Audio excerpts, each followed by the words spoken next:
ये तो बोल बचन दे रहे थे, कह रहे थे कि वहाँ से तेल आएगा, ये होगा वो होगा, हम मुल्क की मईशत को बेहतर करेंगे, आवाम को रिलीफ देंगे, लेकिन आवाम तक अभी कोई रिलीफ नहीं पहुँचा है। जो दिन ब दिन महंगाई चढ़ती जाती है। अगर 15 दिन पहले 10 रुपये कम करते हैं और 15 दिन के बाद 20 रुपये बढ़ा देते हैं, वो 10 रुपये का रेशो वो आगे बढ़ा के 30 रुपये कर देते हैं।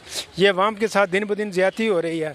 आइंदा जो इलेक्शन आएगा इसमें कोई नई काबीना तश्कील की होनी चाहिए। तो ये तो पहले ये जो लोग अभी आए इनको तो हम आजमा चुके हैं, अब कोई नया वज़ीर आज़म होना चाहिए ताकि मुल्क की मईशत को बेहतर से बेहतर बना सके। लेकिन इस हाल में तो बहुत मुश्किल है। पाकिस्तान दिन ब दिन, पाकिस्तान की अवाम महंगाई के दौर में पीसी जा रही है। अब सूरत हाल ये है कि जो पेट्रोल है उसकी कीमत में रात गए 20 रुपये इजाफ़ा कर दिया गया है, और दूसरी जानब जो है वो हुकूमत, शहबाज हुकूमत से जान छूटी तो अनवारुल हक ने बतौर वज़ीर आज़म हल्फ लिया 14 अगस्त वाले दिन। तो बड़ी उम्मीदें वाबस्ता थी अवाम को अनवारुल हक से। आते ही 2 दिन में पेट्रोल की कीमत में 20 रुपये एक साथ इजाफ़ा किया गया। ये अनवारुल हक साहब क्या, ये तो पहले भी तो काबीना में रह चुके हैं ना, इनको तो सब पता है क्या होता है क्या नहीं होता है। लेकिन इनका काम है मुल्क को लूटना। ये अवाम के लिए नहीं सोच रहे हैं, ये मुल्क को बस ये अपने जेब भर रहे हैं, ये अपने आप को परवान चढ़ा रहे हैं कि अवाम के लिए कुछ भी नहीं सोच रहे हैं। अवाम के लिए इन्होंने लॉलीपॉप दिया हुआ अवाम को। फिर ये क्या देखते हैं आप अगला, क्योंकि इलेक्शन भी नज़दीक है, इलेक्शन करा पाएगी निगरान हुकूमत? नहीं, बहुत मुश्किल है, मुझे लग नहीं रहा है, क्योंकि पाकिस्तान वही कहते हैं अभी इस्तेकाम पे भी नहीं आया, कैसे इलेक्शन होंगे, इलेक्शन किस बना पे होंगे। पाकिस्तान में मुल्क की मईशत की सिचुएशन सूरत हाल बनी हुई है। अवाम, मैं तो कहता हूँ अवाम निकले ही ना, वो इलेक्शन का बेकाट करना चाहिए, क्योंकि अवाम के साथ दिन ब दिन ज़्यादती होती जा रही है। अगला वज़ीर आज़म किसे देखना चाहते हैं? हम इंशाअल्लाह सिराजुल हक को देखना चाहते हैं कि वो दयानतदार और ईमानदार आदमी है। इससे पहले उसने जब पहले भी वो काबीना के अंदर भी रहा है, उसने अपना हिसाब दिया है, अवाम के पेश किया है। तो लेकिन बाकी ये सब होता है जब आप अभी इलेक्शन भी करवाने तो खामखा ज़ाहिरी बात है, पैसे तो खर्च हो रहे, तो पेट्रोल तो महंगा करना पड़ेगा। ये तो इनके साथ जो निगरान सेटअप बन जाता है तो इनके साथ तो पहले से इनका माहिदे होता है कि भाई आपने हमारे जाने से बाद अपना ज़रूर महंगा करना है। ये सारी चीज़ें महंगे होंगे इसके बाद। साहब, रूस से सस्ते तेल की एक और खेप मंगवा ली गई है। जो है वो रूस से एक दफ़ा फिर सस्ता तेल मंगवाया गया है। सस्ता तेल मंगवा के अवाम को महंगे दामों फ़रोख्त किया जा रहा है, क्या कहते हैं आप?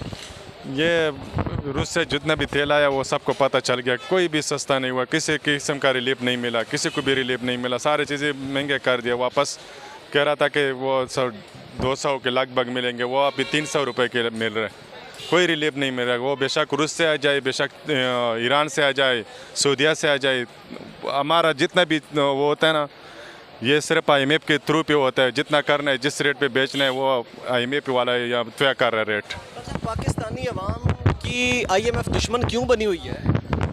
IMF दुश्मन इसलिए बने हुए कि पूरे जो वो हमें जो कर्जा दे रहे हैं वो कुछ शराइत पे दे रहा है कि आपने बिजली कितना महंगा करना है, आपने पेट्रोल कितना महंगा करना है, सारे शराइत हम पूरा करके तब हमें कर्जा मिल रहा है। तो इससे आप क्या समझते हैं, IMF को क्या फ़ायदा मिल रहा है? IMF को तो जाहिर बात है, जब आप सूद ले रहे हैं तो IMF को तो फ़ायदा ही होगा, उनका तो पैसे बढ़ रहे हैं। और जब आप हमें मतलब अरबों डॉलर दे रहे हैं तो हम वापस ही उनके सूद समेत वापस कर रहे हैं।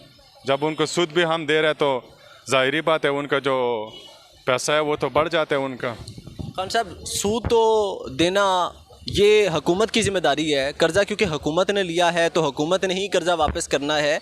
IMF अवाम के ऊपर बोझ डालने की शराइत क्यों रखता है हर दफ़ा कि अवाम को पेट्रोल इस कीमत पे फ़रोख्त किया जाए? ये तो इंटरनल मामला है ना पाकिस्तानी गवर्नमेंट का, इसके अंदर IMF इन्वॉल्वमेंट क्यों करता है? आप इस पर क्या कहते हैं? वो जितना भी कर्जा दे रहे हैं ना, वो इसलिए दे रहा है कि अपना सूद भी साथ शामिल कर रहे हैं।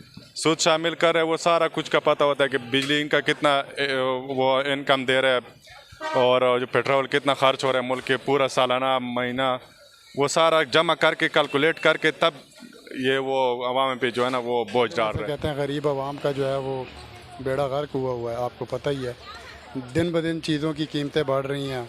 सुबह एक प्राइस होती है, शाम को दूसरी प्राइस होती है। It's all because of the hike in petrol price. तो ये उसी के साथ जैसे कहते हैं कि आप समझ लें डायरेक्टली रिलेटेड है कि आप पेट्रोल की प्राइस बढ़ा देंगे तो ऑटोमेटिकली जो कमोडिटीज़ हैं वो भी बढ़ जाएंगी। शहबाज हुकूमत के जाते ही 14 अगस्त को हलफ लिया है अनवारुल हक काकड़ ने, जिनका बलूचिस्तान से ताल्लुक़ है। निगरां वज़ीर आज़म बतौर इन्होंने हल्फ लिया है 14 अगस्त को, और 2 दिन नहीं गुजरे तो अवाम पर एक साथ 20 रुपये पेट्रोल महंगा कर दिया। इसके बारे में तो मैं यही कहूँगा कि शायद ऑलरेडी कोई IMF के साथ ऐसी डील हुई हो कि ये पर्टिकुलर टाइम आ रहा है तो इसको आपने पेट्रोल की प्राइसेस बढ़ानी है, तो ये भी बेचारे मजबूर थे, इन्हें बढ़ानी थी। अगर ये ना होते कोई और होते तो उन्होंने भी बढ़ानी थी। तो ये तो मेरे ख्याल से आगे यही सिलसिला चलता रहेगा। लेकिन इस टाइम जो पेट्रोल की प्राइसेस हैं वो बिल्कुल पीक पे हैं। इतना महंगा 290 रुपीज़ पर लीटर जो है आज तक कभी पेट्रोल आया नहीं है। रूस से सस्ते तेल की खेप ली गई है और सस्ता तेल बाकायदा तौर पर पाकिस्तान ने लिया है और महंगे दामों फ़रोख्त किया जा रहा है। देखें, ये तो जब तक उसके समरात आवाम तक नहीं पहुंचेंगे तब तक तो हम कुछ भी नहीं कह सकते हैं कि रूस से सस्ता तेल आया है या नहीं आया है।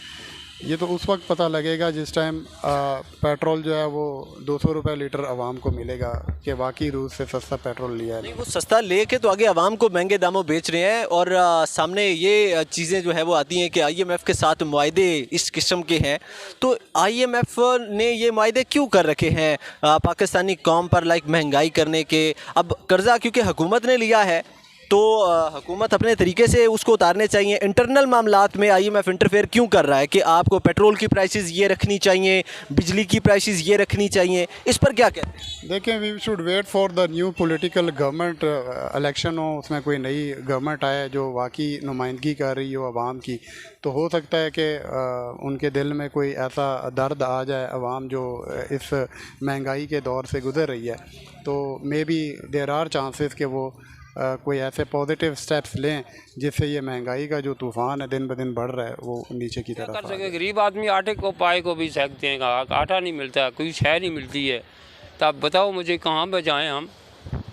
रात को पेट्रोल इन्होंने महंगा किए, उसका क्या करें? आटा कैसे है, चीनी कैसे है, किसे आलू प्याज देखो कैसे है।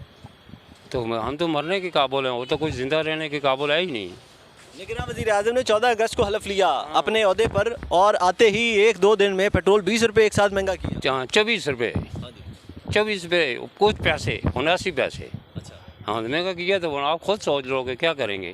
तो फिर शहबाज हुकूमत से बड़ी मुश्किल से अच्छे थे वो तो फिर भी बेहतर थे और उन्होंने आवाम के साथ अच्छा काम किया है। अच्छा, तो अभी तो वज़ीर आज़म चाचा किसे देखना चाहते हैं? ये तो अल्लाह को पता हो। उम्मीद वाबस्ता नहीं है, उम्मीदें ख़त्म हो चुकी हैं भाई, सारी उम्मीदें ख़त्म हैं।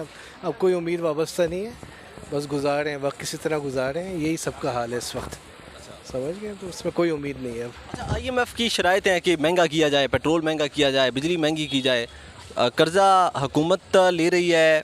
अब शराइत जो है वो इंटरनल मामलात में, पाकिस्तान के इंटरनल मामलात में IMF क्यों कर रहा है? क्या कहते हैं आप? ऐसा मेरे ख्याल में नहीं है। IMF की डायरेक्टर ने एक दफ़ा इंटरव्यू दिया था, ये सबको पता है। उस इंटरव्यू में कहा था कि हम आम पब्लिक पे नहीं शराइत डालना चाहते, ठीक है, वो साफ साफ कहा था उसने। ये सब बातें मतलब अब मेरे ख्याल में बड़ी अवेयरनेस आ गई है लोगों में, समझ जाना चाहिए कि अब कुछ भी ऐसा नहीं है, बस ये है कि उम्मीदें ख़त्म है, ये समझ लें आप लोग।